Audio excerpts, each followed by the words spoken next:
She's been a part of our television lives in the popular and acclaimed series In the Heat of the Night, Melrose Place, and That's So Raven. That's You've right. just been around I've been for, everywhere. yeah, all right. An old Anne-Marie broad, Johnson. I've been everywhere.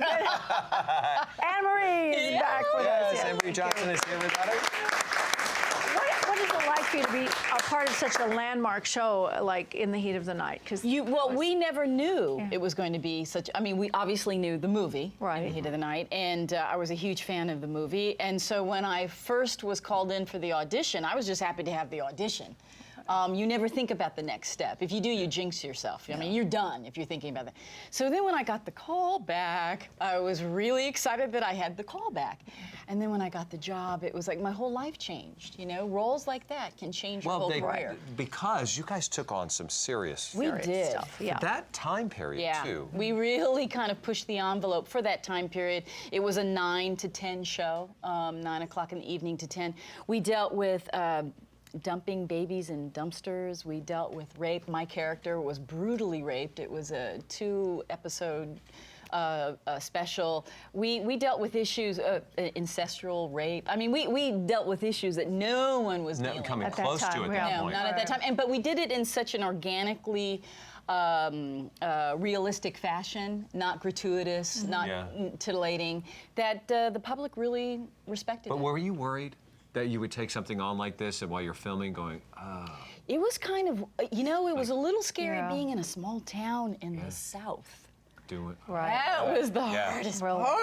I'm a Southern California native, and welcome to In the Heat of the Night. Literally. Right.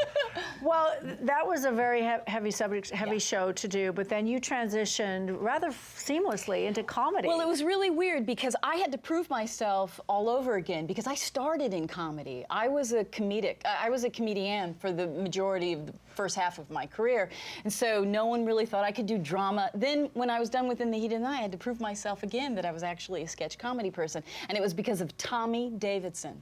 And he said, he and I did a movie together, and he said, would you like to do In Living Color? And I said, who wouldn't? Who wouldn't, right. And that's how it came about. Yeah, you and so many other, I'm sure, would love to get, so you get this. What, you look around, it was a lot of guys on that show. It was. Right? Was it tough for you?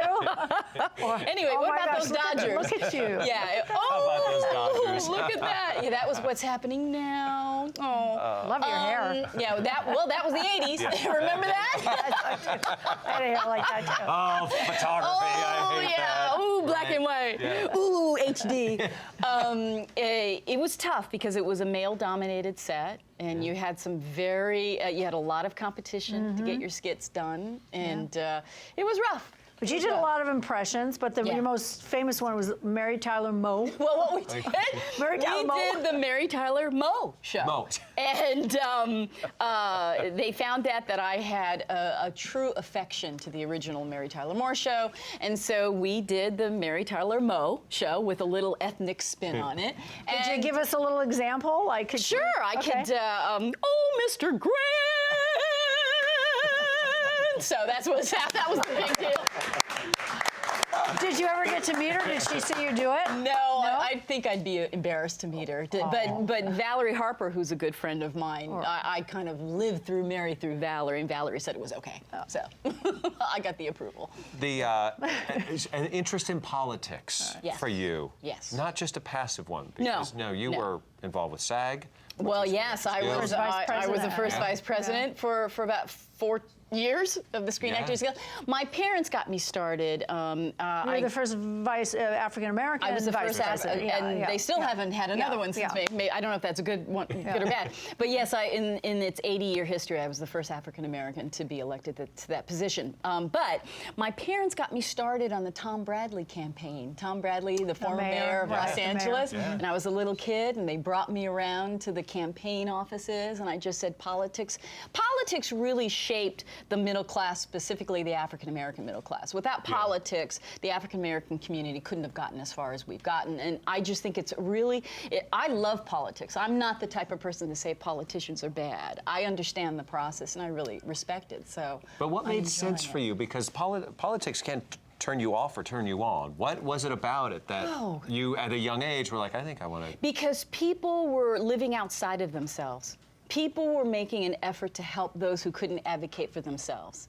And that's what I find so fulfilling. I'm able to, in the volunteer work that I do now, I'm able to see a problem, see a group of individuals who can't handle that problem, and then I can help and facilitate. And make a difference. You can really make a difference. Really That's make what's a so difference. great. Yeah. Well, listen, and also just also advancing the African American community, Yes. female And women specifically, in you know. Politics. Yeah.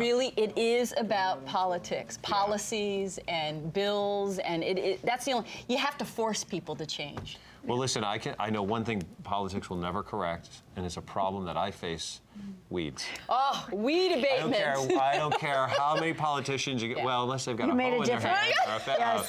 Hey, do you see where I'm going with this, Henry? See where I'm going? Wow, you are I fast. turned this thing on a You dime. just turned it on a dime.